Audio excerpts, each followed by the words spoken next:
আসসালামু আলাইকুম ওয়া রাহমাতুল্লাহি ওয়া বারাকাতুহু। অনলাইনের সকল বন্ধুরা সবাই কেমন আছেন? আলহামদুলিল্লাহ আমিও ভালো আছি। আজ অনেক দিন পরে ঢাকায় আসলাম, প্রথমবারের মতো মাকে না দেখে। আজ যদি মা বেঁচে থাকতো অবশ্যই আমাকে আগাইয়া দিত, আমাকে ফোন দিয়ে জিজ্ঞেস করতো, বাবা তুমি বাসায় গেছো কিনা। আজ মা নেই, আর জিগানেরও কেউ নেই। আসলে মা না থাকলে বোঝা যায় পৃথিবীটা কত ছোট, আর মা থাকলে বোঝা যায় পৃথিবীটা কতই বড়।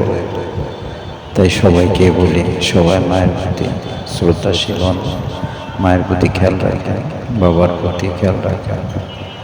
মা না থাকলে বুঝবেন মা হারানোর কষ্টটা কি। সবাই মায়ের প্রতি খেয়াল রাখেন, যে যেখানে আছেন কর্মস্থলে ভালো থাকেন। আমার মায়ের জন্য দোয়া করেন, আপনাদের মায়ের